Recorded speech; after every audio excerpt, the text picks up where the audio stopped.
Hey everyone, it's your friendly neighborhood New England Raider Booster Club member here. I'm just trying out a new camera, playing around with it for a little bit here. Uh, Instead of using my laptop, I've actually got a webcam that somebody let me use. One of our former president, Jason Goff, had an extra camera, so I figured I'd give it a shot, see how this works. Trying different settings with it. The biggest thing I need to check, if anybody's in watching yet, I need to check the audio on this because it has a built-in microphone. Because before I was using the boom mic, I still think the boom mic quality might be better. So I definitely would need feedback from anybody that's watching this right now.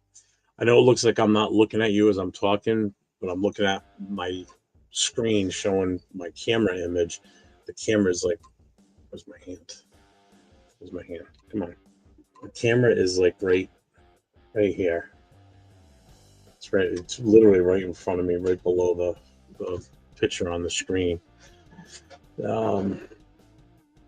So anyway, how's everybody doing that's watching?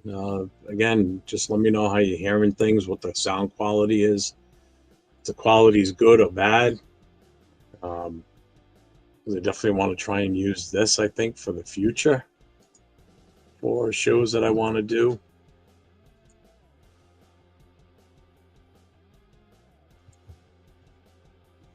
Let me check this out.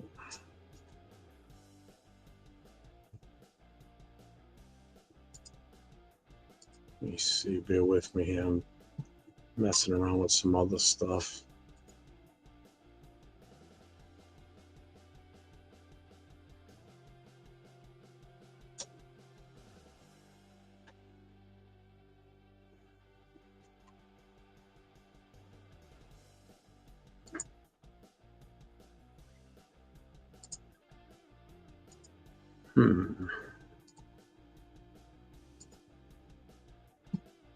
What's up, Raider Paul? How you doing, buddy? How does this sound? Does it sound okay? Or like I said, I'm using a different setup, different camera now. Just curious to see how this sounds on your end. I mean, you've heard me using this before, the boom mic. I'm not using that right now. I'm using a actual. It's called a depth tech. It's an actual webcam, but it's got a built-in microphone.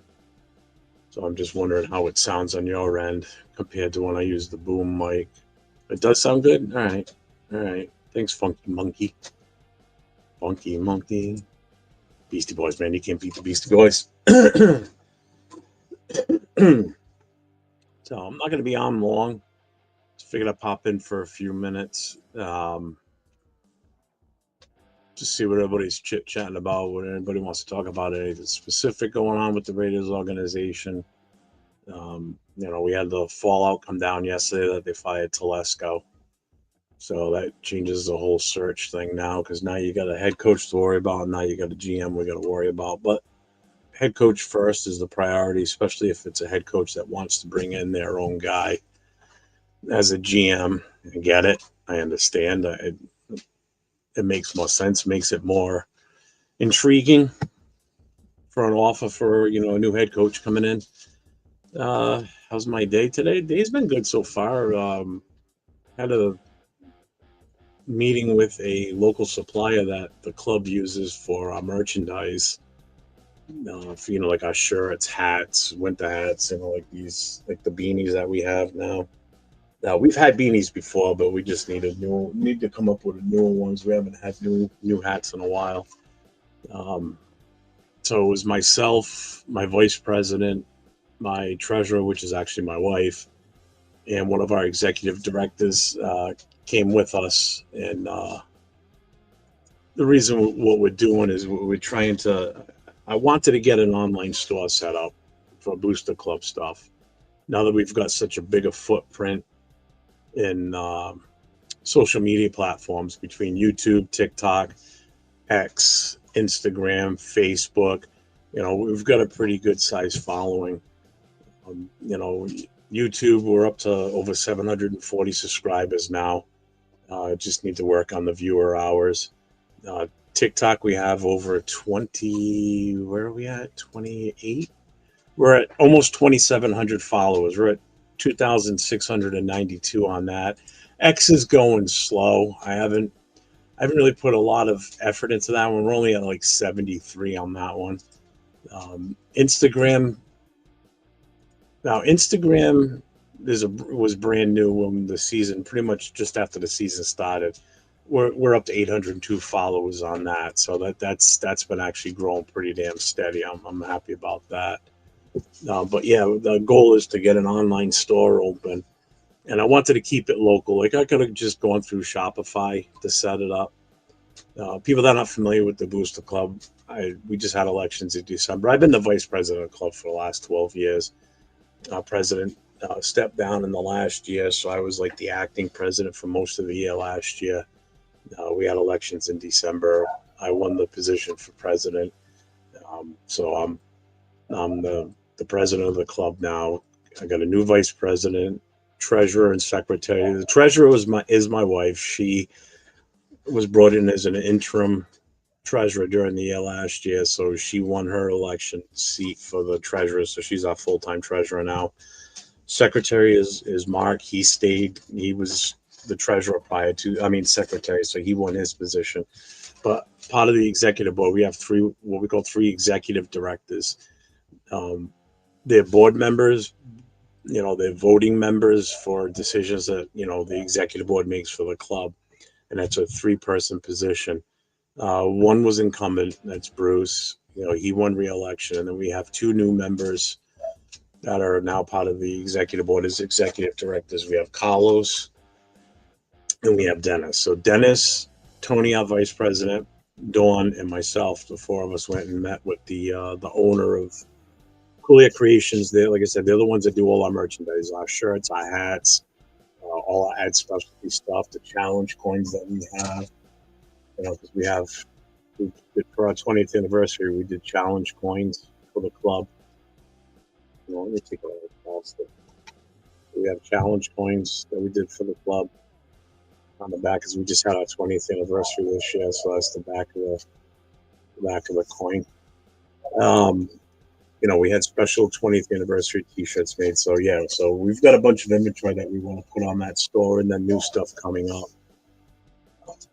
So we have our actual full executive board meeting tomorrow, the first meeting we're having as the full set of board members. And that's where we lay out everything that we're going to do during the off season. Like we have events that we schedule for our members. Now these are all members that live in or around New England. What's up, Robert Penn? How you doing, brother? So we do off-season events. Like we'll have a billiards tournament that we raise funds for an organization called the Tomorrow Fund. We have a mini golf tournament that we do. It's outside. We tend to do that in July, but I think we're going to move that to possibly June, where it's not as hot. We have a summer barbecue that we host for all the members. It's free to the members that show up. And then any other fundraisers that we want to do and any other special events. Like we've done Providence Bruins games when the Pawtucket Red Sox, which was the minor league team for the Boston Red Sox when they were still in Pawtucket. We used to go to Pawtucket Red Sox games, but now they moved to Worcester, and everybody around here hates them now because they left Rhode Island and went about 30 miles north to Worcester. Yeah, so getting that store open, so some of our followers like yourselves, if you're interested in any of our merchandise, that's the goal. It's not confirmed yet. We have to wait till tomorrow's meeting and get the rest of the board approval. I know the 4 that were there today, we're all in favor of this. So there'll be some good news coming down the line as far as merchandise available. If anybody goes to the YouTube channel, or if you go to, let me bring it up here. If you go to this link right here, the Linktree account, that will show you. The JLab for 14 is basically my screen name or my email address name. But if you go to that link, it'll take you to all the social media platforms that we're on with direct links to them, including our website. So you can see in some of the pictures that we have what our full logo looks like. Actually, I can put that up right here so you can see people that aren't aware of what the logo looks like. That's our full Booster Club logo right there, what you're looking at. That artwork for that skull with the helmet and the battle, the scythe and the battle axe. That was our former president's college roommate from back in the '90s. Did that, came up with that design, and the club didn't get formed until 2004, as you can see on the logo. But when his roommate came up with the idea for the artwork, our president at the time, before this was 10 years before the club was even formed, he knew that when he did something, that's what he wanted to do. He wanted to put that as the logo for it.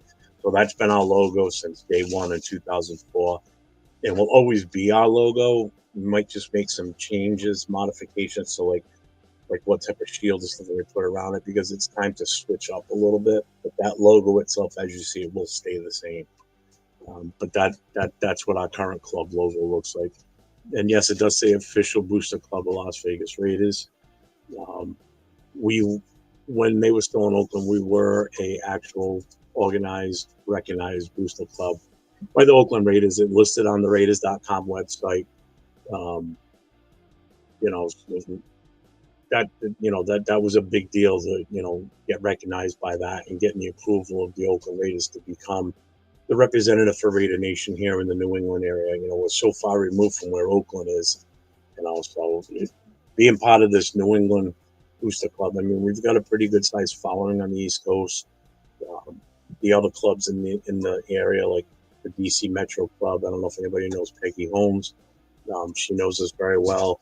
The Jersey Shore Booster Club, the president there is Terry Russell, which anybody that knows the Raider history knows Phil Villapiano. Phil Villapiano is a big deal with that club too. I think he actually helped start that club like 30 years ago. They just had their anniversary not too long ago.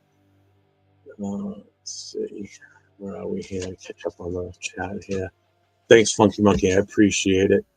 For those of you that are new to this channel, new to anything that I've put out, I'm on a couple of shows during the week with some other gentlemen. There's a show that we do on Wednesday nights called the Raider Connection. During the season, we talk more about the game that's coming up, the upcoming week. We don't really talk much about the game that just passed. We talk more about the pregame stuff. And then we hit any major news that's going on at the time. So like this Wednesday night, we had our show, and God knows, as everybody else in Raider Nation knows, that we had a lot to talk about this week. Obviously, we didn't have to talk about the game because there's no game coming up for us. Unfortunately, again, we're not in the playoffs, so we got no playoff game to talk about. But we talked about the news of Antonio Pierce, being let go from the team. But there's four gentlemen that are on that. There's myself. There's a gentleman named LV Raider 10. Hit him up on YouTube. Go and subscribe and like to his channel and any of his paths. Then there's Cheeto Linus. I don't know if you're not familiar with him, go check him out. He's got a pretty good sized platform. He's the one that kind of brought me into the fold with his group of guys, and they've all been excellent since I've been involved with it. Anybody that knows Rundown's part of that crew. Ultimate Raider Fan 32, which is Turf. But the other guy that's part of the four that's on the show, there's Leo, there's myself, there's LV Raider 10, and then there's Jay from Just Win Raiders Baby. He's part of that 4-man crew. That's the Raider Connection on Wednesday nights at 10 o'clock Eastern Time, 7 o'clock Pacific. Another show that I do on a regular basis is on Thursday nights. It's myself and LV Raider 10. We just had our show last night. We were able to take advantage of the news yesterday of Telesco being fired, but that show is called Raiders Coast to Coast. It's just the two of us. The good thing about that show is, hence the name, that's the logo for us for that show. Raiders Coast to Coast is, I'm East Coast, he's West Coast. I'm like an old school Raider fan. I've been a fan since, 2000, since 1976. He's in his 20s, so he's a fairly recent fan. So unfortunately, he doesn't know really a lot of the, not that he doesn't know, he hasn't seen a lot of like the winning times with the Raiders. So it's just such a big generational gap between the two of us, but we mesh so well together. I mean, we have some pretty good fire shows. So I've loved working with him on everything that we've done so far. Sam the man can't wait for January 20th. Yeah, you and me both. And just up. Thanks, brother. I appreciate that. Steve Zaluma, what's up, brother? Thank you. Cool logo. Thank you. Yeah, it's a great logo. I absolutely love it. Robert Pena, what's yeah. It is my man Arnie. Salute New England Raider. Jeff, you're the best. Love the GT and Jeff show. Yeah, for those of you that didn't tune in yesterday, and for the first time, I had my son on the show with me yesterday. We just did like a little, did a 2 hour show. He actually sat here in studio with me, and it was just the two of us. You know, we talked for a little bit, just kind of bantering back and forth. It wasn't, I mean, we interacted with everybody that was in the chat, but it was different because, you know, I was sitting here kind of turning, you know, we had the mic down between the two of us, and we were just, you know, throwing things back and forth at each other. And it was a fun show. I was like a proud dad yesterday. You know, he's not a young, I mean, he's a young kid. He's 27, 28, but he's not like a teenager or anything like that. So, I mean, he's a grown man. We have a granddaughter from him and his wife, and we got another one on the way. So we got a grandson coming in May this year. But he's grown up being a Raiders fan. I didn't fail him. My daughter somehow ended up being a Packers fan. She's older than him. She ended up being a Packers fan. How that happened, I have no freaking idea. I failed on that account. But I got my son that's a Raiders fan. For anybody that's in Vegas or a hockey fan that follows the Vegas Knights, he's been a Vegas Knight fan since day one, since the team was formed. So he, you know, you want to talk hockey, you know, that's something that him and I have been talking about. I don't know hockey very well. I mean, I know the teams, I know some of the players, but I know him and I have kicked around the idea of doing a steady show, just the two of us, in person, sitting side by side, you know, doing this together, and probably incorporating some hockey knowledge into it and such. It's only going to help me. You know, it'll help me, you know, grow into another path for the, you know, for other things to do in the future. But it also, you know, gets him used to it, because I want to get him more involved in this too, if he's willing, which I think he is. So yeah, that was a fun show yesterday. I had a good time doing that with him. I know he enjoyed it. I know that for a fact. Wasn't planning on bringing anybody on live during this show. Like I said, I'm not going to be on for too long. I figured if I'm on for an hour, that's enough for me for today. I did so much talking yesterday between the quick roundabout show yesterday afternoon, and then you know, last night's show we were on for about an hour and a half. I was on for 2 hours during the day yesterday. I was on for 3 hours during the day on Wednesday. Then Wednesday night show. I'll probably be on tonight with Turf and Rundown. They do a Friday night special. So if you guys are, you know, if you're around, you know, check out my channel. I usually stream that one also, because I get on with them, and that's usually like a 2 to 3 hour show, sometimes longer. I've seen that show go up to 4, almost 5 hours sometimes. But that's where everybody kind of pulls up, gets in the chat. It's like open forum, or pretty much like almost open night, open camera night. Anybody that, you know, wants to come on live, they can come on live. So check that one out. What the Brady effect to you? Yeah, dude. I did read something today. I'm just going to bring this up. I saw this on CBS Sports Line here. It says Raiders add more help to coach and GM searches. CBS Sports and NFL insider Jonathan Jones reports the Raiders have contacted Jed Hughes from Korn Ferry, which is a business group. They're like a headhunter, to help in their head coach and GM searches. This is on top of minority owner Tom Brady, slated to have a significant voice in the hiring process. Jonathan Jones goes on to explain that in addition to Tom Brady having a significant voice in the direction of the Raiders, I'm told the team has contacted Jed Hughes of Korn Ferry to help in their head coach and GM searches. Hughes is a well-known executive headhunter in the NFL. So then I went and looked up his information. I pulled him up on Wiki.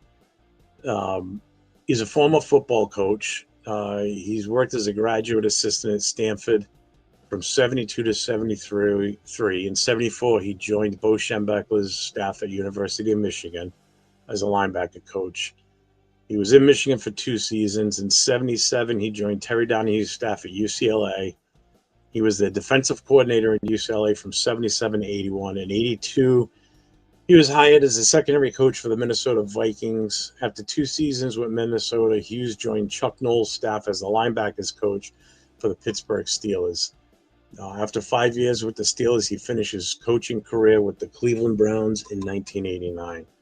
So, I mean, he's got some definite history with coaching, with a couple of really well-known coaches, and the college ranks with Bo Schembechler, and then obviously Chuck Noll during the 70s with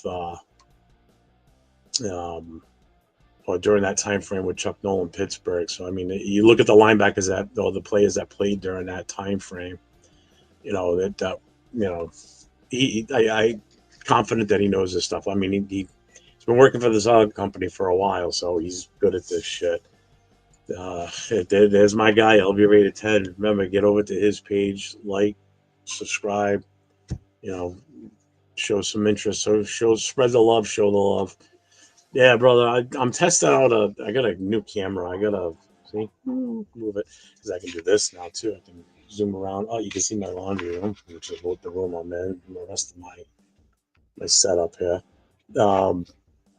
Playing around with a actual webcam. Got it on a tripod right now. Instead of having to move the screen over, bring the laptop up, and I just got to figure out how I want to place it on the desk to make it seem, better. Basically, right now it's a little too low, but I'm trying to look at the monitor to make sure I keep my head inside the parameters. So it might not look like I'm looking at you guys as I'm talking. I'm looking at the chat, and then I'm looking straight ahead at the monitor itself. So.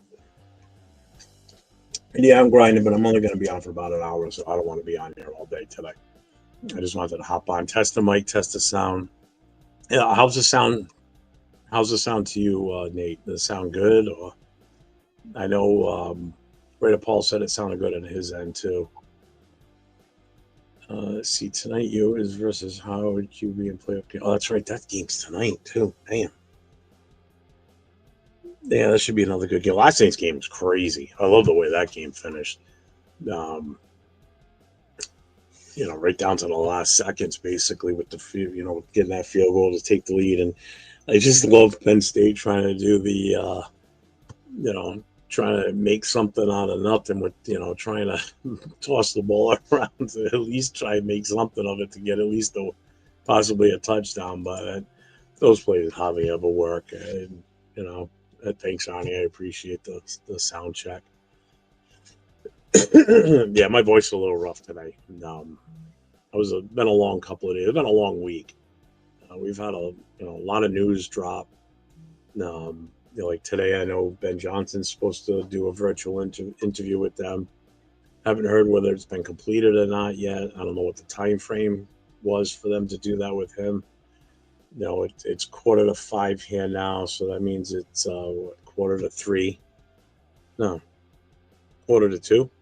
Yeah, 1:45 out in California, Las Vegas time. It was Vegas, and I don't know. You know what? I wasn't really looking at either one of those two QBs last night. The big one I really wanted to see was Abdul Qadir, and he had a tremendous game. That if he's there at number 6, I want him. There's 3 guys at number 6. I know I said I wasn't going to do draft talk or free agent. But it's inevitable. I'm going to have to do it. I mean, I want to keep people interested. I got no choice. There's only at pick number 6. Here's what I'm thinking is going to be gone already. I think Travis Hunt is going to be gone. Shedeur and Ward are both going to be gone. So there's those 3. So now it's up to pick 4, 5, and 6. Number 4 is New England. In all honesty, I know from what I've heard from Pats fans and the gentleman that was on last night with Turf called Spence, he's looking at he wants Cotter. I know a lot of Pats fans want Cotter, but They need a wide receiver bad too. That's where I think in free agency you're going to see T. Higgins go. I think T. Higgins is going to get signed by the Patriots. If they get him in free agency, then they may go a different route at their pick at number 4. Um, and the one that makes the most sense for them at that point would be Abdul Qadir, which is okay with me because now we can still get a shot at least 2 of the other 3, and that being Johnson, the cornerback from Michigan, and then T-Mac. I mean, we need a wide receiver. There's no ways about it, and he's the number 1 out there. That's like I said, any one of those 3 I'm happy with. I don't care which one it is, but that's who I want is one of those 3. So there's Cotter would be my priority. Then T-Mac or Johnson. I think it's a toss-up between those 2. So it would be interesting to see who's going to be available by the time it gets 4 to 6. One of the guys from the club, that Dennis, that came with me today to meet with the owner of the business we went to go talk to today. Dennis is like, I'm really, what about Genty? I'm like, I like Genty. I don't want him at number 6. Besides, that would be the one situation where I think we get a phone call from someone, and that's someone being Dallas. I could see Dallas. Yeah. I could see Dallas calling us to move up. Take our number 6 to get. That's where I see Genty going. I think Genty's going to go to Dallas, plain and simple. I can't see anybody else taking him. I think he's got Jerry Jones written all over him. I mean, that's a total Jerry Jones move. I don't know what else they would take at this point. I mean, if they want him, you pay him for him. Oh, you want that number 6 pick? All right, so we'll take you. I think they got number 13. I'm not sure. You're giving us obviously a first round pick, and you want it that bad, you throw us a player. See what the hell you got to lose. If they don't take it, then guess what? Then we get the guy that we want anyway. So we just stay pat at 6 if they don't take it. Ask him what the hell is it going to hurt. Ask him for like a Micah Parsons or CeeDee Lamb. Go for it. Why not? Why not ask him? They could say no. And that's the other thing now. Now that Telesco's gone, depending on who comes in as our GM and our head coach, that was the one thing everybody was worried about is, Coupon Tom doesn't trade up for shit, doesn't trade back either. He just makes his picks with what number he's got, and he just goes for it.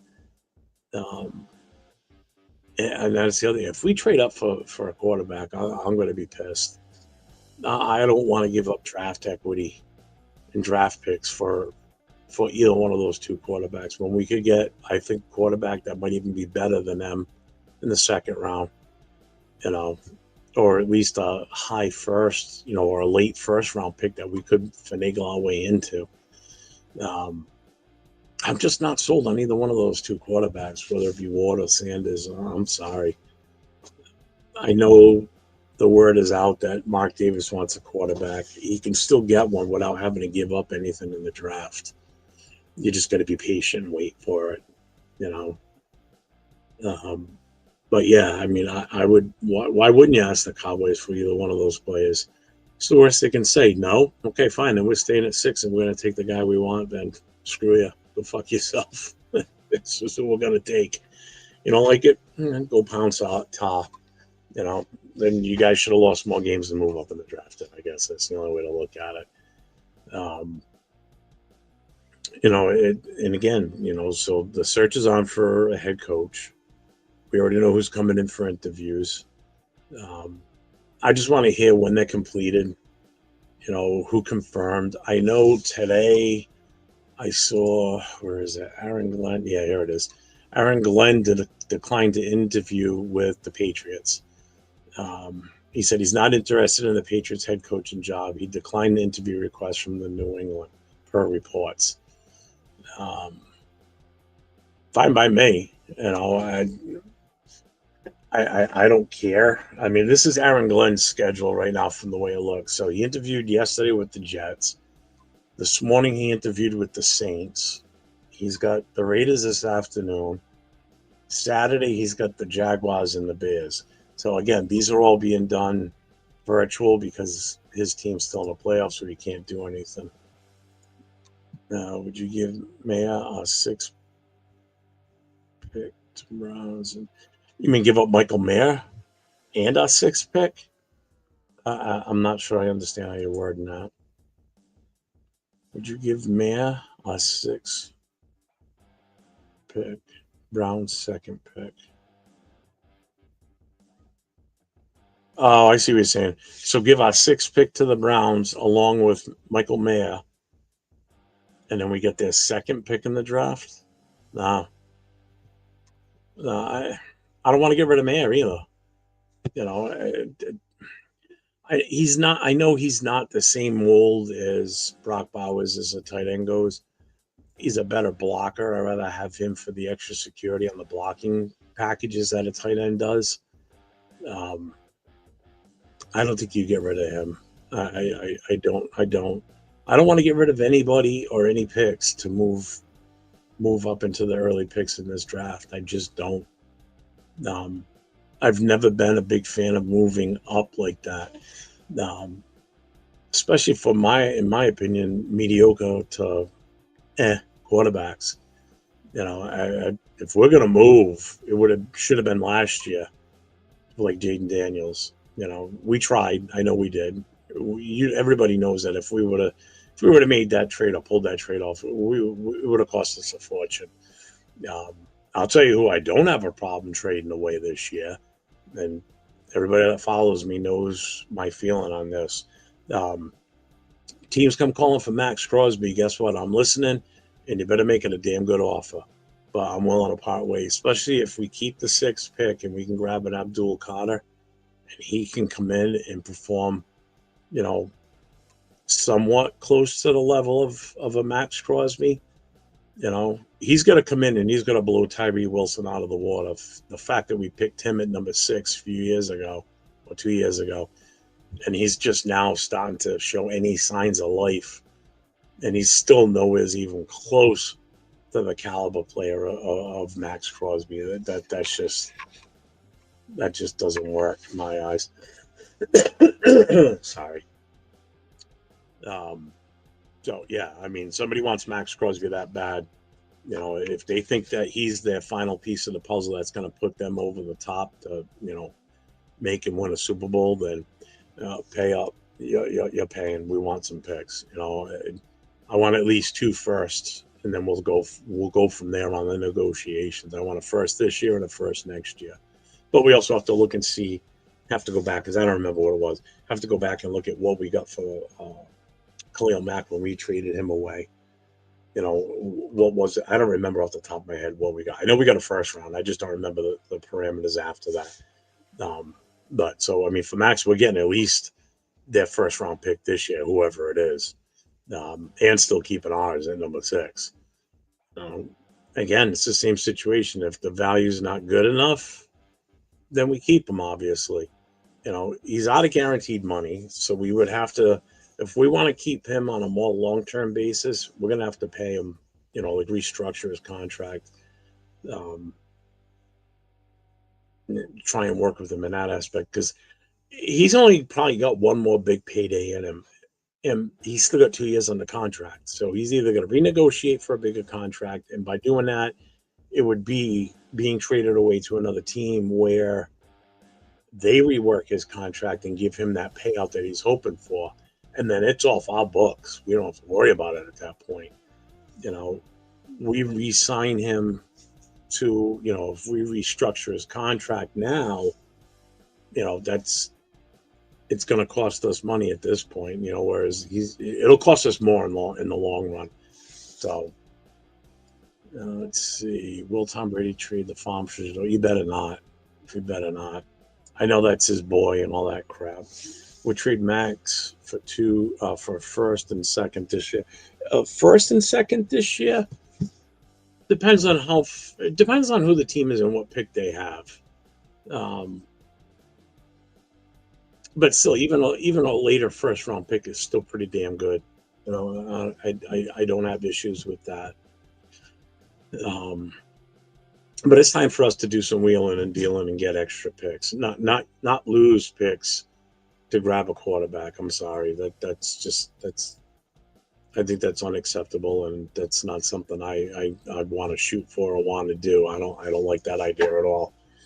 Um, but again, we have to wait and see what happens with head coach, uh, what offensive coordinator he brings in, what defensive coordinator this coach brings in, who our GM is going to be, because then you have to go and look at those coaches and that GM.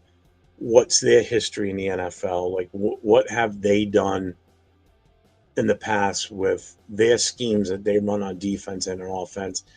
What tree they fell from, as far as what coaching tree they came from. Did they come from the McVay tree? Did they come from Andy Reid? You get the gist. You know, so it gives you an idea on what they've learned and what they've picked up from these head coaches tree that they came from. Same thing with the GM. Who is, if he's an assistant GM somewhere, who was it that he learned from? Who was his boss prior to that he learned that person's tendencies and how to operate, a team being a GM or an assistant GM. What did he pick up good? What did he pick up bad? What good decisions did he offer in the past? What bad decisions did he offer in the past? That's where the vetting comes in, to hire the right person. You know, you have to make sure this is going to work. You don't want just a head coach to come in and say, I want this guy, without seriously looking into him. Because until those four pieces are put in, which is the head coach, GM, OC, DC, um, you can't really pick a path on where we go in free agency and in draft. Because for free agency, if you have any desire to acquire skill positions in free agency, like running backs, wide receivers, and quarterbacks, you need to know what type of offensive coordinator you're getting. What type of scheme is he familiar with? What has he done in the past that worked? The same thing on defense. What type of defensive scheme is this defensive coordinator coming in used to running? And on top of that, they got to get their plan together, talk with the head coach, and the head coach has to give his final stamp of approval on, yeah, that's the path I don't mind going. Let's go with that. This is the personnel we have in house. This is the personnel that's out there in free agency that we should be trying to go for to make this successful on both sides of the ball, offense and defense. you know. And then that's when, after that started to get in the process of being worked on, you and your GM, the coach and the GM, are going to have to get together with, the game plan from your your two coordinators, and figure out what is the best option for us coming out in the draft. So if the first round is a top 50, yeah, I agree. If it's a top 15, I'm fine with that too, because now you got two picks in the top 15 of the draft. you know, and you could even turn that 15th pick into even more picks. You know, I really wouldn't want to give up the the sixth pick overall. I want one of those three guys. I want either Carter, T Mac, or Johnson from Michigan. You know, you could take that 15th pick and turn that into even more. You could move further back in the first round and score another second or third rounder too. You know, so I'm absolutely fine with that too. It's all about getting picks to get more bodies in the building for OTAs and training camps to evaluate your talent. Build our depth back up, because that was our one blaring weakness last season. It was no depth. And the injuries on the defense showed that. The poor play on the offensive line, having to shuffle guys in and out that really shouldn't have even been in their spots. The wide receiver room itself, the running back room was atrocious. We need depth. Absolutely, do we need depth? We need depth all the way around. The only thing that was, in my opinion, was good last year was our special teams. Our the players out there on special teams that are non-kickers were good. Our return guys were decent. Our punter's top notch. Our kicker, except for that one game against Kansas City where he missed those 3 field goals, and we would have won the game that day. kickers top, top of the pile there as far as kickers in the NFL. So that side of the ball, that side of the field, as far as special teams, we're good there. It's all these other intangibles like the depth. Getting the right pieces of the puzzle. On offensive line, we've got three guys already well in place. You got JPJ, you got Glaze, two rookies that played phenomenal this year. You got your left tackle in Colton Miller. How long he's going to be with us, who knows? He's a free agent at the end of this upcoming season, so you're gonna have to make a decision with him. So if going forward you don't think he's going to want to be here after 2025, then guess what? Then we need to worry about drafting or bringing in a free agent left tackle to sit behind him. Well, on a rookie side, if we draft a left tackle, get him in the building this draft, so he sits behind Colton Miller and he learns and he gets groomed to fill that void when Colton Miller finally steps away from us, or if he puts himself in such a price range that we're not going to re-sign him because we know that who we picked up as a rookie is going to be good enough to fill him. We don't need tight ends. We're good on tight ends. Even our backups and our depth at tight end is decent. I'm fine with that. But we need running backs. We need wide receivers. Yes, we need a quarterback. But AOC 12, as far as I'm concerned, is going to be sufficient enough to get us through the season until whoever we draft is ready to take over. Let me see. Carter at 6, and I'll be happy. I think a lot of us would. And if Max is here to play opposite of him, that's awesome. If he's not, you're gonna have Chase on one side or Koontz, or Tyree, depending on how he does during the off season. So I mean, we've got other options. Fans can't get so attached to certain players. I mean, yes, he's had a good run with us. We appreciate what he's done for us. Now, do I want to see him go? No, but this year right here, this draft is probably the best chance we're going to get a serious return on our investment for our time and energy spent on him within the Raider organization. So this is the time to grab him is now, or not grab him. The time to deal him is now. Again, I know it's not a popular take, but I'm putting it out there anyway. I don't care. What on the ask here? Would you trade 6th pick and Wilson for 2nd pick? Should I say no? I told you I don't want Sanders. I don't want Ward. I'm not giving up that 6th pick. Absolutely not. Like I said, if the Cowboys come calling and want that 6th pick because they want to move up and take Genty, then you're giving us Micah Parsons or CeeDee Lamb along with your first round pick. So we'll swap picks, but you're giving us a player. I want one of those guys. If you don't want to do it, oh well, we'll stay at number 6. We're taking who we're going to take, and good luck getting your guy. That's how I look at it. It's cutthroat, man. We're not out here to play nicey. This isn't slap and tickle football. This is, punch you in the mouth. I used to get flagged for it. Do you feel new GM will be a risk taker, trade whoever Brady wants, hire whatever coach Brady wants? I mean, there's no two ways about it. Brady's going to, everything that's happened is definitely, I dare anybody to tell me different. This is Brady doing all this or working behind the scenes doing this. Because he was given free reign by Mark Davis to, hey, I want you more involved in the decisions of this team. This is what this is my wish, is that you get involved and you handle this. So Woody, I don't know about the risk taking. I honestly don't know. Again, it's tough to get a read on what our feeling is. Especially right now because we don't have a GM and we don't have a head coach. So we need to get those set down first. Would you trade the Lions' first pick next year for Max? I'll give them their first. I'll take their first pick this year and their first pick next year, and maybe throw in a 2nd or 3rd for this year, because that's a piece that's going to put them over the edge. Let's see. And granted, I know the Lions draft pick is probably more than likely going to be within the last 4 picks of the draft, because I don't see them not making it to the NFC Championship.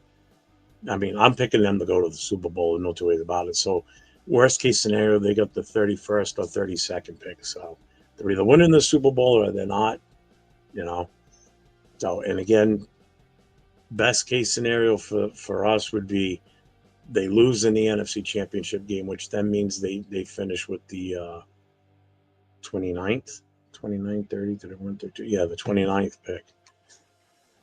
Actually, because of their record, they'll probably finish with the 30th. Don't like this year's draft for quarterback and would take a pass. Russia for, yeah, I agree. I'm not a big fan of the quarterbacks that are slated to go in the first round. Let's put it that way. I don't mind Jackson Dart. I don't mind Dylan Gabriel. I would be okay with them as a second or third round pick. I would like to see us hopefully end up with Scatterbo, the running back from Arizona. That would be a nice, definite nice addition, and a free agent pickup of Najee Harris would be beautiful too. But again, it won't matter until we know what's going on with the coaching positions and the GMs. Lions pick a worthless. They're great too. And that's the only downside. You know, they're definitely one that would probably come calling, because you imagine him and Aiden Hutchinson playing opposite sides of each other on that defensive end spots. Oh my God. You know, I mean, look what the Lions did on defense, even without Aiden Hutchinson. Now you add Hutchinson back, which there's a chance he's going to play in the playoffs at some point. I've heard that report too. Yeah, I mean, look what they did without him. Now you bring him back, and then all of a sudden, if they did end up trading it and we went for it and they got Max, you know what? He goes up there for a few years, and maybe when he's finally ready to leave Detroit, we sign him for cheap money. He comes back and he wins a Super Bowl with us, which just seems right. You know, he won't be the same player as what we're getting rid of if he goes this season versus what we're going to get back in a few years, because he's obviously going to be much older. I don't think he's going to be anywhere near the speed or performance he's at now. I mean, like I said, this is where his value is at the best for us to get more in return for him. After this season, or possibly one more season, it's over. Because in 2 years, he's a free agent. He was the best player in the draft, regardless of position. Maybe we'll fall to the Raiders. I think there's three. Like I said, there's three in my mind right now. You know, and the way it looks, we're going to end up with at least one of them.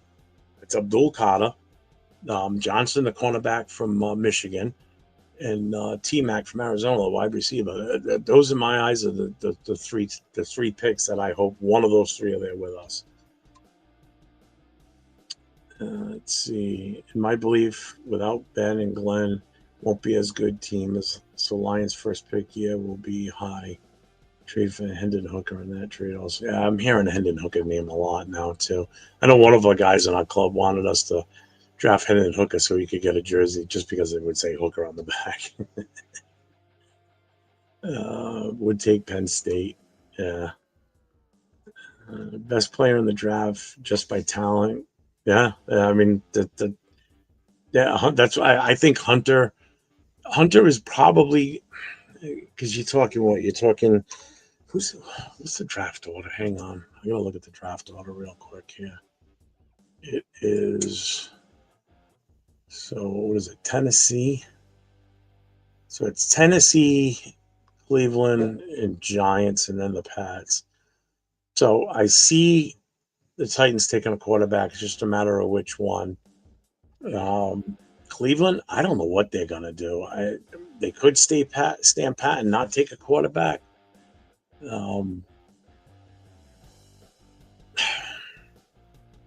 They're a dark horse on what they want to do. I'm not sure on them. You know, the Giants are going to take. They're going to take one of two players. I think they're going to take either whatever quarterback is left out of the two, or they're going to take Travis Hunter.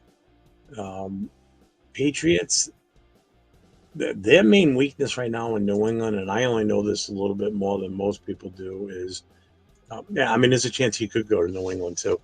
Because the Patriots have two main blaring weaknesses. They need a wide receiver. They need a a go-to talent guy to catch the ball, because that's what they don't have. They got a running back in Ramondre Stevenson. He's good. They got a rookie quarterback who played really good this year for what he had to deal with. They need offensive tackle, and they need a wide receiver. Those are their two main things they're going to look at. So they could go offensive tackle first, or they could go with either Hunter or T-Mac. And that's my feeling. I know some Pats fans want the Patriots to take Abdul Carter, and I'm like, no, you don't. No, he sucks. You don't want him. You don't want Abdul Carter. You want that wide receiver, or you want Travis Hunter. Take him. Would you be mad if we take it? No, I'm not going to be mad at all with Abdul Carter. That's who I would want for sure. Let's see. Arnie Browns will trade down for more picks. They might. But I guess Deshaun just snapped his Achilles, supposedly.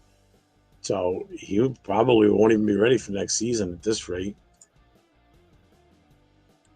And Eric, I think what happened there with that is they saw that, all these other coaches were getting shit canned.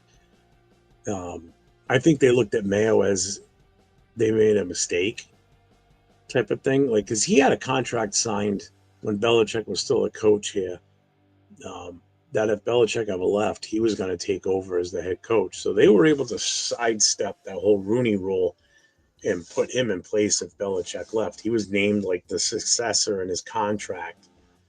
So that's how they were able to do that. But I think they realize now that they made that mistake because, somebody like Vrabel's available after they had already done that contract. Vrabel becomes available. And that's the type of coach that they would want. That's why when Mayo got fired on Sunday, I let out fuck. Because two things. One, that meant we were going to probably have no shot at Vrabel if AP got let go. Two, I thought that was going to solidify the fact of AP staying because they're not going to let him go if they can't get Vrabel. Little did I know was wrong on that end. But I just think that it's a no-brainer. I feel bad for Mayo, but at least the Patriots did it right in his aspect. The game was over, and then they let him go. I said this last night, too. He was still packing up his office as the fans were still funneling out of the stadium, and then he was probably weaving through the traffic of the fans trying to leave the game or leave the stadium, trying to get out of there himself to get home because he just got shit canned with all his luggage in the back, In our case, the game ends on Sunday. It's a home game. They don't fire him on Sunday after the game. So Monday comes, they send him out there to do that press conference, makes everybody in Raider Nation think that, we're good. Our coach is staying. We're going to have some stability in this team now. We're keeping a coach. We're not firing him right away. Has a great press conference. At the end of the press conference says, now I got to go meet with Tom Telesco and Mark Davis and discuss the future, for 2025. Little did he know that he was walking in to discuss the future of 2025 that didn't include him. Because 24 hours after that press conference, they shit can him. So now everybody that, like myself, that does, these podcasts and everything, now everybody's like, what the fuck? On Wednesday or Tuesday, so now we're all scrambling. Everybody's jumping on. We're talking about it. Everybody's pissed off. Our followers jump on. They start talking about it. It just creates this whole whirlwind now. And then they come out with the statement that Telesco's job is safe. I'm like, all right, no, he had a good draft last year. Let's see what he does with this draft coming up. And then 48 hours after they fire AP, they come out yesterday on Thursday. Like, oh, by the way, we're letting Telesco go. Well, motherfucker, just yesterday you said his job was safe. Or Tuesday after they fired AP, they came out and said a press conference or a press statement that his job's safe. So make up your goddamn mind. And I think what happened there is the fact that, they're going to be interviewing for head coaches. It's a more enticing option to come here if the head coach is going to have a say on who's the GM. So I kind of get that now, but it just sucks that we just cannot get any stability and continuity in this fucking team. I know Gruden left, a few years ago. It wasn't because he was a bad coach and the ownership, the owner fired him. It's because of the off-field issue with those stupid emails that happened, blah, blah, blah. What are you going to do? That wasn't any fault of the Raiders coming up and saying, we want you gone. It was just a bad circumstance, So it's like, what the fuck? Let me just go through these chats real quick. Abdul Qadir is our Darth Vader. Yeah, he is. That's insane if that's what it is. Yep. True. Good content. Thank you. I appreciate that, Eric. I really do. Great takes, brother. Subscribed. Thanks, man. I appreciate it.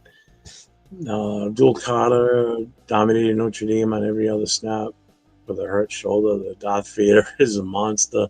Number 11 for our team. Can you imagine Carter and Max bookends with Wilkins and Butler in the middle? Yeah, I can.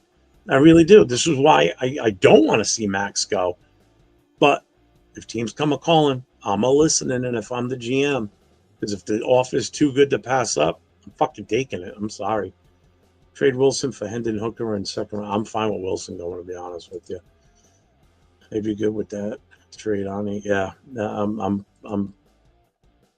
the thing with Wilson is he goes at number 6 in the draft, or 7 that year we drafted him, and then a few picks later goes Cotter to the Eagles.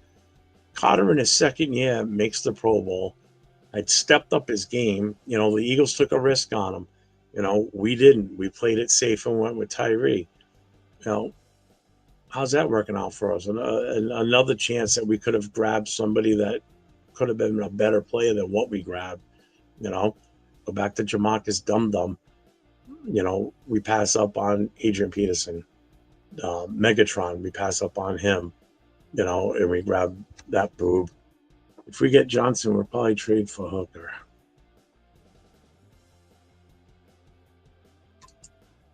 They punished us for Gruden's fuck up. Meanwhile, they were investigating the Redskins. Well, they were investigating the Redskins, and they were going through the emails from executives in the Redskins building or office, and it ended up, they came across this one, they brought it to someone's attention, they flagged it, and the rest is history. He had to step down. He wasn't even a coach in the NFL when it happened, like when he actually sent emails. He was working for ESPN, so he wasn't even part of the NFL at that point. He was working for an agency or for a business or for a broadcast network that just happened to, do stuff for the NFL. But, I get it. They had to save face. I understand. Tom Brady's plan is top secret. If someone talks, they are fired. No loyalty, no respect. Brady don't care. His way or the highway. Yeah, I mean, I wouldn't be surprised. He definitely, he's not one to, let people know what his plans are, what he wants to do. We're not going to know what's happening until it's announced. Like, we'll know that we had the interviews with these coaches, that the teams had these interviews. If we get feedback, it's going to be from that coach when the media asks them questions. I'm willing to bet if they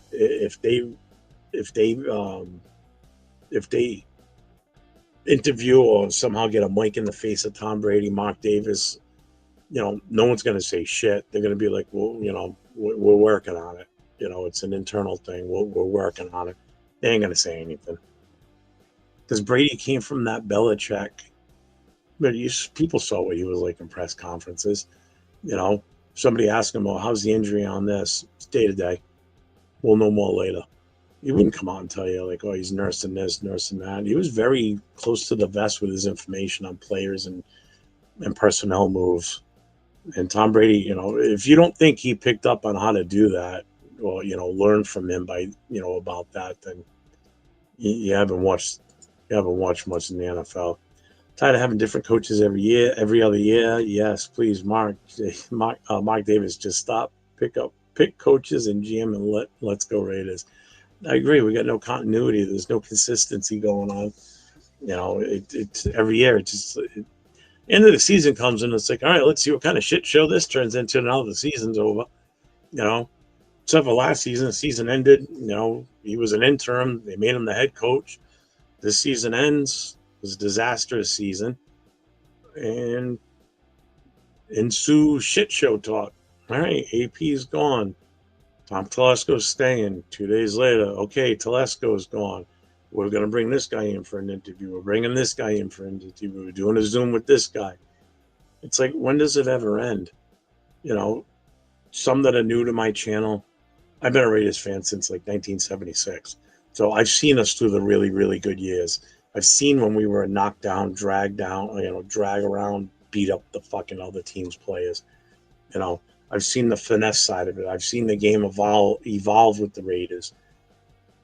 You know, I've seen good times, I've seen bad times. Now I'm seeing like absolute horrible times. You know, I still equate this past season as probably one of the worst seasons as a Raiders fan I think I've ever witnessed.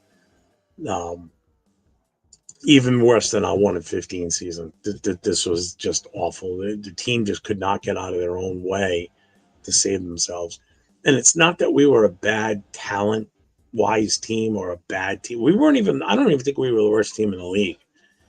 It's just, we just couldn't get shit going in the right direction. I mean, come on. We almost beat the Chiefs if it wasn't for field goals.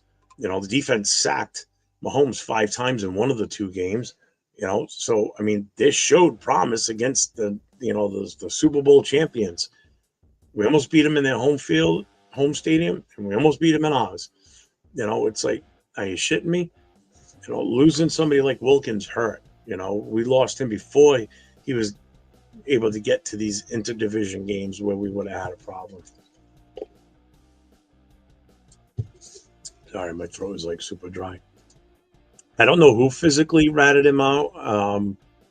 I think it was just whoever found the emails brought it to someone's attention, and the rest went on from there.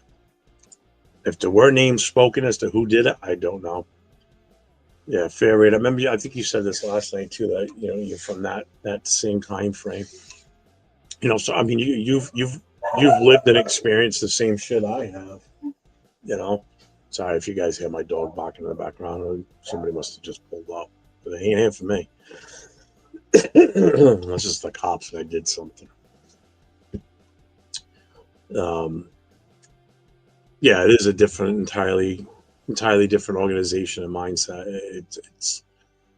It's disheartening as a Raiders fan to watch, especially an old school fan like myself, and for you to watch anybody that's a fairly new fan. And by fairly new, I mean anybody that's been a fan for the last like 20 years or so. They've experienced 20 years of just misery, instability in coaches, instability in quarterback play. It hasn't been fun. It really hasn't. It hasn't been an enjoyable time as a Raider fan in the last 20 years. Thank God I was around during the time that they were good. Because I've been there, done that, lived through it, experienced it, and I'm there to explain some of this to like some of the followers on here, some of our subs, explain it to some of these younger fans that don't know what it's like, and to just bear with it at this point. It will get better at some point. It's going to take time. Don't give up on the nation. The nation is strong.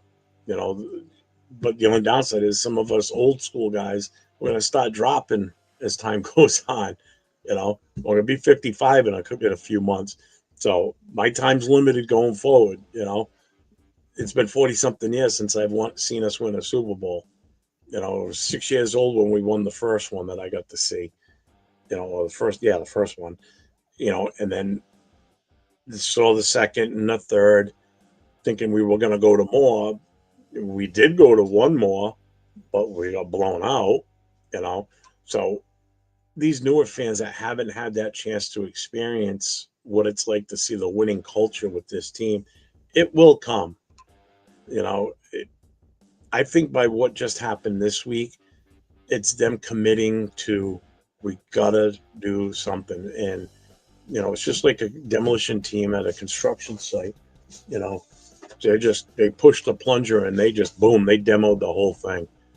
It's all smoke and dust and concrete flying everywhere right now.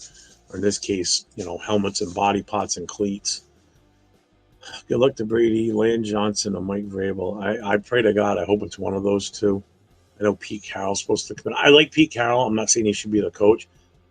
But like I said last night on our Raiders Coast to Coast show, That's an interview I wish I could sit in on and just listen to. Like, let's live stream that shit because I think Pete Carroll is just such a character. You know, he, he's kind of like, to me, he comes off as like, you know, that real like fun grandpa or that goofy uncle that everybody has. You know, because he's so relatable to even the younger players, that younger generation. You see it with how he interacts with his players, and he's tough when he needs to be. But I think he's such a down to earth type of coach. You know, I like him, and he's had success. You know, even at his later stages as a head coach. Tired being a Raider fan, just win baby 70s, 80s, and finally 2002, and then just lose baby after Al Davis passing the torch to Mob. Well, my thing with the just win baby, it should be just win baby with a question mark. Just win baby, you know, or just win maybe. You know, get rid of the baby and that make it maybe. It's, you know, commitment to excellence. You know, I know that's still our motto, but it's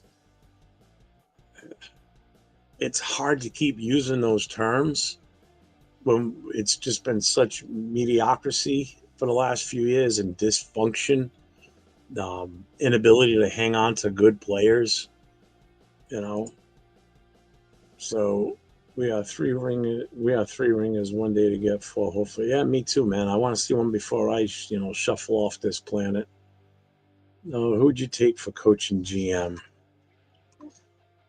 GM, somebody asked me this last night, and I answered it this way. I'm not going to sit here and pretend I know about GMs. I don't. I really don't. I'm not up to speed. I didn't think I was going to have to be up to speed on GMs because press conference or the press release that came out the other day said that Telesco was saying. So I didn't even think we were going to have to worry about it. I thought we were good, you know. So I figured I'm just to put my attention towards the head coaching candidates. So I really don't have an opinion on GMs because I just don't know the GM, um, like who's out there that would be a good GM that's a good fit. I think it's going to depend on who the head coach is first. I think the head coach is going to have to be selected first because the head coach, along with Brady and Mark Davis, are going to have, you know, equal, not equal, but they're going to all have to, you know, come to an agreement on what they're looking for. Because the head coach has to be involved in that because he's got to work with that person day in and day out. I have heard Agnew. I will say that. That I do know. I know who he is. I know a little bit of his history only because that name did come up last night. And my partner on the show last night, LB Rated 10, he looked it up and we pulled it up on the screen and we talked about it a little bit. So that's like the only GM that I'm kind of familiar with. But I'm not in a position where I can say this is who I think we should get. You know, I'm not that type of a content person where I'm just going to say, yeah, I think, yeah, I like if you, like Ani just posted Ray Agnew and I go, yeah, we should get him. That's who I think. I don't know enough. You know, that's my weakness. It really is that, and just having patience, I guess. Pretty cool. Cliff Blanch was on 3 Super Bowl winning Raider teams. Yeah, so was like Henry Lawrence was another one. He was on all 3. Offensive lineman. Got his autograph is up there on a mini helmet. Let's see. Love the Oakland Raiders mystique. Never be like that. No, not even close anymore. Black Sunday every home game in Oakland. Yep. I never. And this question came up the other night too. Somebody asked, "What's the better tailgate and home field experience out of the 3 locations we've been in: Oakland, LA, and Vegas?" I can't speak from personal experience because I've never been to a home Raiders game, whether it be in Oakland, LA, or Las Vegas. I've seen them on the road. I've seen them in Buffalo. I've seen them in New York a couple of times. I've been to New England to watch them play here.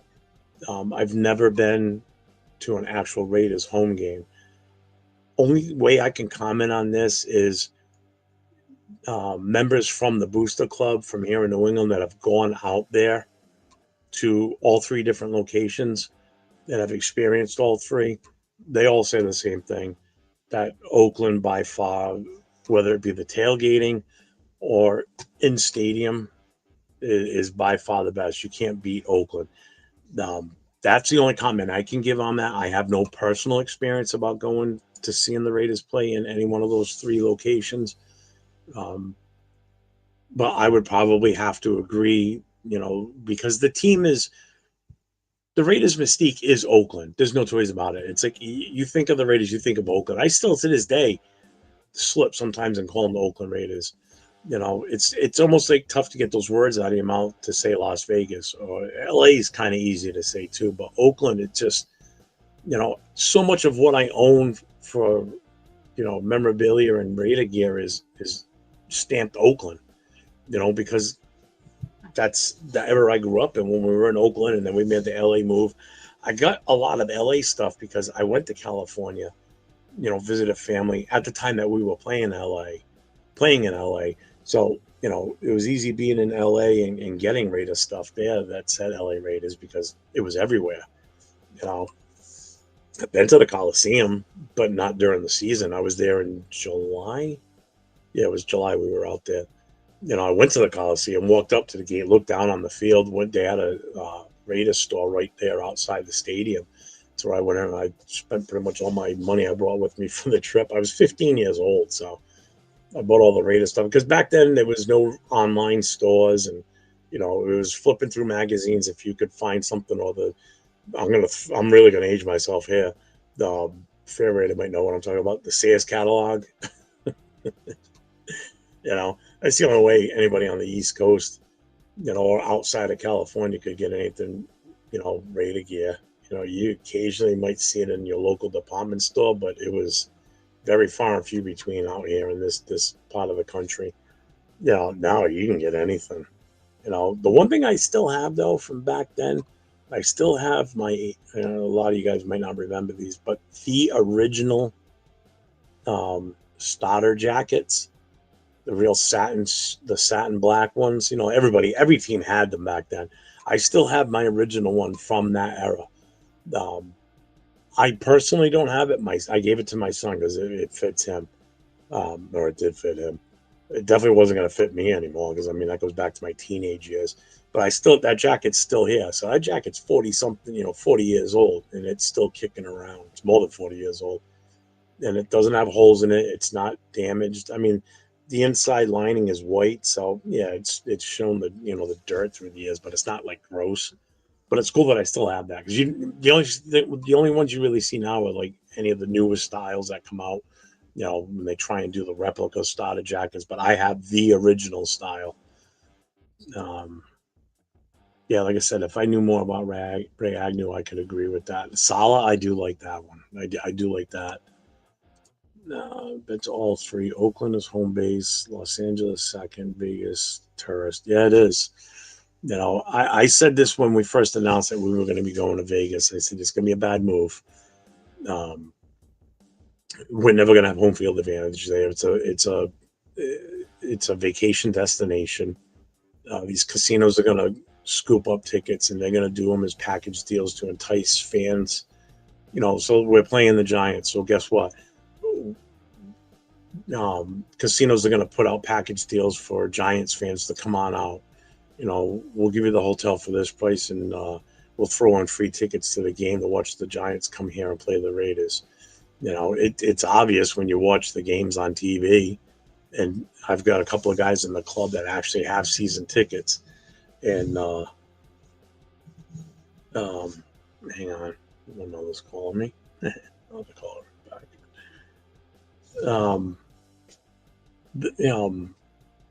They've even said it themselves that when they play certain teams, most of the teams, the opposing team's fans take up majority of the stadium, and that's just ridiculous. But it also works to our favor too. When we go to LA to play the Rams or the Chargers, the stadium gets almost blacked out.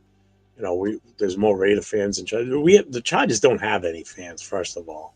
So if there are any Charger fans there, because I know the Charger fans live there, been all over Raider content creators chats like crazy in the last couple of weeks, and I think it's because they're trying to rub it in that they made the playoffs. Big deal. You guys are going to lose this weekend anyway, like you always do. The Chargers can't even fill the stadium with their own players. Their own fans. They played in that soccer stadium for a couple of seasons before they moved into SoFi. and that was like a 30-something thousand seat stadium. I don't even think they could fill that, So, I mean, their fan base is shit. It's trash, you know. I mean, I remember when they were still in San Diego, the organization used to send out messages to San Diego season ticket holders and, don't sell your tickets to Raider fans, because every time we'd play in San Diego, especially when we were in LA, everybody would migrate down to San Diego to watch the game. And it's a 2 hour ride, a 2.5 hour ride from LA to San Diego. I know it is because I've done the drive. I've gone from San Diego to LA, and it's not a long ride. It takes longer for me to go from here to New York City, and that's 3 hours away from here with a good day and no traffic. With traffic, we're talking almost 4 hours. You know, so it's like, that's not a far trip for them to go for the day, watch the game, and then come right home afterwards. I know people out in California or, some of the biggest states, they don't have a problem driving for a few hours. Here in Rhode Island, if you're going to drive more than 15 to 20 minutes, oh, good God, people go lose their shit around here. I mean, our state, the longest highway through the state is 95. And from the southernmost point of 95 to the Mass border to 95 is like 45 miles. So to go from Connecticut straight through Rhode Island into Massachusetts takes you less than an hour. You drive through Providence, you blink and you're through the city, the biggest city in the state. It's like you don't even know you just passed it. What was that? Oh, that was Providence. What's Providence? That's the capital. That little city we just met. Yep, that's it. Let's see. I feel so bad for Oakland A's going to leave Vegas. Only real A's fans are in the Northern California. I'm curious to see how they're gonna do with the fan base there too in Vegas. It's I really am. I think they're gonna fall into the same situation, that we have, because of the location, the city we're in, it entices other fans, from the opposing team to come in. So I'm curious to see what happens when the A's come here. Are they going to be able to corner the market in the baseball side and actually have majority of their fans there, in that stadium? I don't know how the fan base is for the Oakland A's when they were in Oakland. I know the people that lived out there were diehard Oakland A's fans. I get it. I honestly don't know much about, the baseball out there. I mean, I know the Red Sox and everything around here are huge, obviously. So is the Yankees. Yeah, just like we take care of your stadium too when we go there. No matter where you guys play, San Diego, LA, that soccer stadium you had. You guys just play in a high school field. You fill that up with no problem. It'd be good. Kills me to see the Raiders going 0-6. Yeah, and that's the other thing too. I've said this week. People are like, oh, how do you think we're going to do next year? Blah blah blah. I'm like, I don't care how we do against the rest of the NFL next season. I care about how we do in our own division. If you can't be successful in your own division, especially with what we have to deal with now in our division, I don't know, Arnie, if you will be. I just saw that. He doesn't really follow baseball. He's talking about my son. He was on here with me too, talking about the Raiders and everything. Um, you need to do better in your own division first, and we're behind the 8 ball on that right now. All three teams have a better head coach. Well, we have no head coach, so of course they all have a better head coach by default right now. You've got 3 great coaches that have past history of success. You've got 2 coaches that have won Super Bowls in this league. You've got one that won a national title in college, had success prior to going to the college ranks with San Francisco, took them to a Super Bowl, lost to his brother. Now he's back in the NFL again with the Chargers, kind of cleaned house with them, got rid of their 3 offensive mainstays with their 2 receivers and their running back, Eckler, changed things a little bit, already had a quarterback in place, drafted I think, a great rookie wide receiver. I mean, McConkey's just unbelievable. I think the kid was great.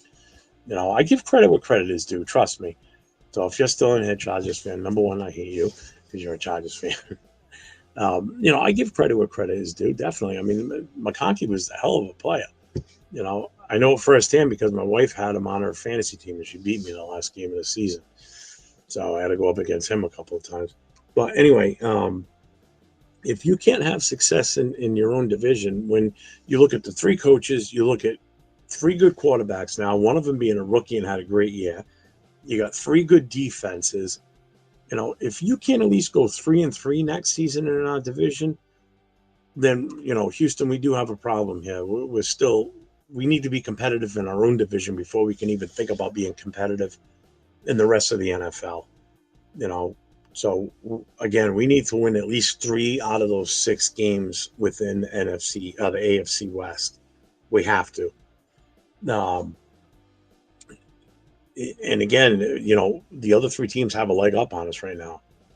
The only thing we've got in our favor is we've got a great defensive end and we got a phenomenal rookie tight end. Other than that, yeah, we got a good wide receiver in Jacoby Myers, but he's a better number 2. Yeah, we've got a bright star in center in JPJ and a great right tackle and a rookie in Glaze. After that, we picked up a free agent in Chase on, and he turned out to be a great find for us and worked out perfect. Yeah, we got some pieces in the secondary. We still are a long way away from getting to that point where we can be competitive in our own division. Yeah, I don't. I like I said, he doesn't really follow baseball. At least if he does, he hasn't said anything to me about it. Anybody that doesn't know who he means by JT, that's my son. So I don't know if he'll be an A's fan. Probably not, because the Red Sox around here are just so they're huge. That's the big team around here. I know I root for the Red Sox, but I'm not a big baseball follower. Um, I can't watch it on TV. Number one, it's too goddamn boring. Going to Fenway is different. That's fun, and plus, it's just such a great old stadium. It's the oldest stadium in Major League Baseball, so it's a historical landmark.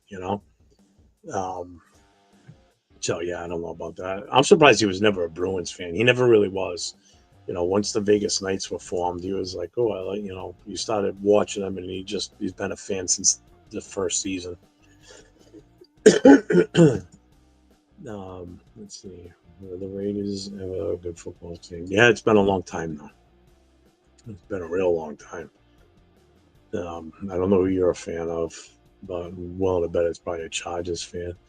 But all right, I only wanted to get on here for about an hour. I've been on here for an hour and 20 minutes. I just wanted to test this new camera, chit chat with a few guys. I knew Arnie. I knew if you saw that I was on, I knew you'd be popping in. I appreciate you, brother.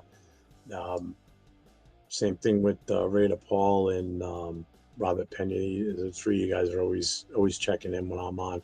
I will be on tonight.